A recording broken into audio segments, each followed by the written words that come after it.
Somebody new coming up for the first time. Bailey's Corner.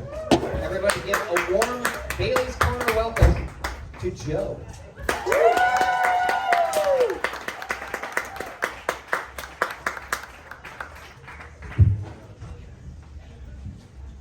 Thank you. Very undeserved, but I appreciate it. So recently my mom has started doing our family genealogy on Ancestry.com, which seemed like a fun idea at the start. And then we found out that we actually had a Nazi in the family tree. And I'm not talking about like some low-level soldier, okay? I'm talking a high-ranking, card-carrying member of the Nazi party with a little swastika pin on his lapel. I couldn't believe it. My own brother.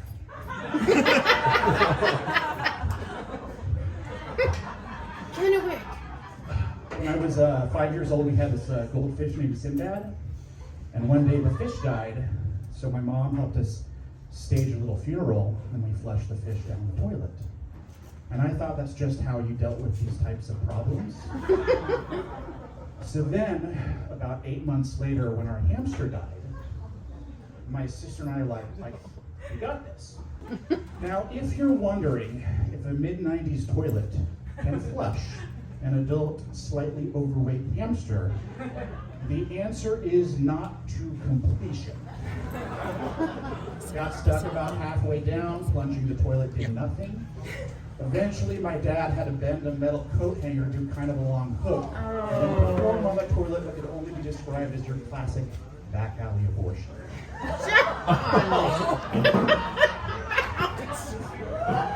My favorite part about that story is after we explained our thinking, my dad actually got mad at my mom for not better explaining what stuff gets flushed down the toilet, just in case you're wondering if they have any type of healthy relationship. I think the only way of dealing with conspiracy theorists is to try to out-crazy them, you know? Like I met a 9/11 trooper once. He was like, they brought down the buildings in controlled demolition. I was like, no, never happened. He's like, no, if you look closer, you can see the explosions. I said, you misunderstand me. 9/11 never happened. I said, I've been to New York. There's no towers there. In fact, it's the exact opposite. There's these two giant holes in the ground. He's like, no, man, the government is behind it all. I said, you're goddamn right, they're behind it all. Have you ever met someone who died on 9/11? Checkmate, people. He ended up getting pretty mad at me and storming off, and that's a win in my book. Speaking of 9/11,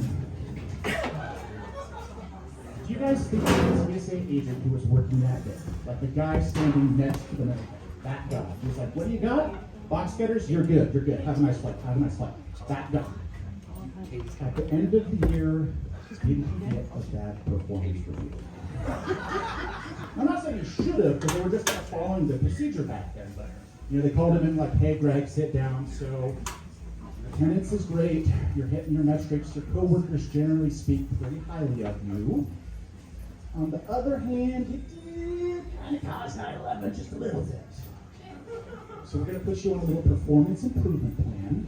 And to get off it, in 2002, don't let it happen again. All right. Last bit. A couple of years ago, this is a true story, I visited South Korea, which is normally of the two, the best Korea. And while I was there, I got a meat kebab from a street vendor, which was delicious, by the way. And then a couple days later, it comes out that I had actually eaten dog meat, which, as a dog lover, was pretty disconcerting. Then I thought about it a little bit. I was like, well, hang on. If you look at this thing completely objectively, if you strip out all of my own cultural baggage, I would argue that it's more ethical to eat a dog than any other type of meat when you consider the fact that all dogs go to heaven.